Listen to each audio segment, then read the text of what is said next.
Setelah susunan sentral, penjelasan selanjutnya yaitu terkait dengan susunan perifer. Ada 2 susunan perifer yaitu ovarium dan endometrium ya. Kita bahas dulu yang pertama yaitu tentang ovarium. Ovarium ini memiliki 2 fungsi yaitu fungsi proliferatif dan fungsi sekretorik. Proliferatif ini kaitannya dengan pertumbuhan, yaitu pertumbuhan apa? Folikel primordial menjadi folikel de Graaff, kemudian ada peristiwa penting ovulasi dan pembentukan korpus luteum. Sedangkan fungsi sekresi itu adalah fungsi untuk menghasilkan atau mensekresikan pengeluaran dari hormon steroid yaitu estrogen, progesteron, dan androgen. Ini 2 fungsi penting dari ovarium. Nah, ini adalah bagian dari ovarium ya, yang dulu pernah saya jelaskan pada series, terkait dengan anatomi fisiologi organ genitalia interna.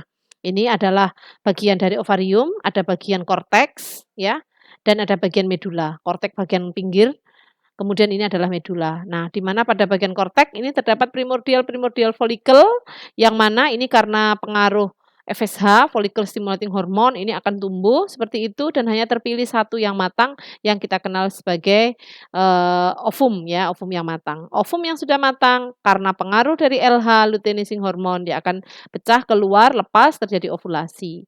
Selongsong yang ditinggalkan ini akan bertransformasi berubah menjadi korpus luteum atau badan kuning. Seperti itu secara sederhananya ya. Jadi fungsinya ada 2, fungsi proliferatif dan fungsi sekretorik. Nah, ovarium sendiri ini secara sekretorik akan menghasilkan hormon yang penting yaitu E dan P. E itu estrogen, P itu progesteron dan sedikit androgen ya. Jadi, menghasilkan E dan P. Ini. Ini proses folikulogenesis atau pembentukan folikel ya, ini sampai pada tahap ovulasi ini, seperti itu. Jadi, ini sangat dipengaruhi oleh hormon FSH-LH yang dikeluarkan oleh hipofisis anterior, karena pengaruh dari GnRH tadi, seperti itu. Nah, ini adalah gambaran skematik pembentukan steroid yaitu atau hormon E dan P ya yang ada di dalam ovarium. Kita tahu bahwa estrogen, progesteron itu dihasilkan oleh ovarium ya, betul ya. Jadi bukan hipofisis. Kalau hipofisis anterior itu yang dihasilkan adalah FSH dan LH. Nah, kita lihat bagian yang mana, yaitu bagian yang folikel. Ini bagian korpus luteum dan bagian stroma. Ini sama-sama menghasilkan juga kalau kita lihat ya. Jadi estrogen sendiri itu dibagi ada tiga kategori ya, berdasarkan kekuatannya. Ini ada estradiol ya atau E2, ada estron atau E1 dan estriol atau E3, itu. Nah, kemudian ada 17 alfa UH progesteron dan 20 alfa UH progesteron. Kemudian ada dehidroepiandrosteron. Nah, secara enzimatik sebenarnya tidak ada perbedaan antara ovarium dengan organ lain dalam memproduksi hormon steroid. Perbedaannya adalah ovarium ini di bawah kendali dari sistem hipotalamus hipofisis. Tadi ada GnRH dan FSH-LH, seperti itu. Ini secara kimiawi dan fungsi dari hormon steroid ovarium ya, tadi estrogen sudah saya jelaskan, di mana secara alamiah tadi kan dibagi menjadi 3. Yang paling kuat itu adalah yang estradiol dengan perbandingan ini, E2, E1, E3, 10:5:1. Paling rendah adalah pada E3 ya, itu. Ini selain di ovarium, estrogen juga disintesis di adrenal, plasenta, testis, jaringan lemak, dan susunan saraf pusat. Sebagai fungsi utamanya yaitu perangsang sintesis DNA melalui RNA, pembentuk utusan RNA atau messenger RNA terjadi peningkatan sintesis protein. Pengaruhnya atau fungsinya secara umum yaitu secara khusus ya, maaf, ini adalah di organ reproduksi yang pertama yaitu di endometrium, kemudian ada di serviks, vagina, dan ovarium ya. Jadi kalau kita lihat di endometrium ini fungsinya apa? Proliferasi endometrium dan memperkuat kontraksi otot uterus. Sedangkan pada serviks ini sebagai barier ya atau pelapis yang menghalangi masuknya spermatozoa ke dalam uterus ya, membentuk getah yang kental. Ini pengaruh dari hormon estrogen. Ini ya ini tadi pengaruh dari hormon estrogen ya. Jadi dia akan semakin mengental, membenang ya, sehingga, mencegah terjadinya kehamilan maupun juga untuk memperlancar proses perjalanan atau transport dari spermatozoa. Kemudian pengaruh estrogen di vagina jelas ini ada perubahan pada selaput vagina sehingga meningkatkan produksi getah dan meningkatkan kadar glikogen, peningkatan produksi asam laktat oleh bakteri Döderlein. Penting ya karena ini untuk mencegah terjadinya infeksi. Nah, kalau nilai pH-nya rendah kan tadi ya terjadi infeksi, makanya kondisinya adalah asam.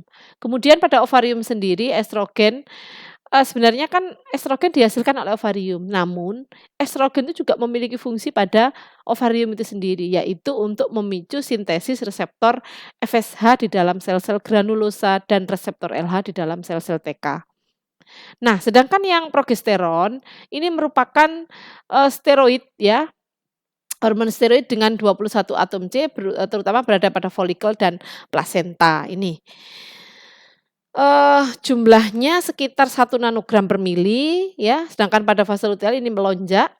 Khasiat umum jelas untuk proses konsepsi dan implantasi, mempersiapkan tubuh untuk menerima kehamilan ya, ini fungsi progesteron. Pengaruh atau khasiat khususnya pada endometrium, ini menyebabkan perubahan pada fase sekretorik, pada siklus menstruasi yang puncaknya pada hari ke-22. Apabila progesteron terlalu lama mempengaruhi endometrium, maka akan terjadi degenerasi endometrium. Ini.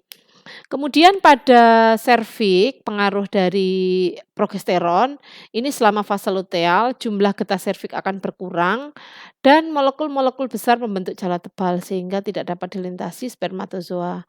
Kemudian serviks porsio akan menjadi sempit, getah serviks kental dan daya membenangnya menghilang. Ini pada kondisi di mana dipengaruhi oleh progesteron pada fase siklus menstruasi. Sedangkan yang miometrium pengaruhnya adalah menenangkan atau menurunkan tonus miometrium sehingga kontraksinya tidak terjadi ya. Ya, sehingga uterus ini akan tenang, kehamilan berjalan dengan aman sampai aterem seperti itu.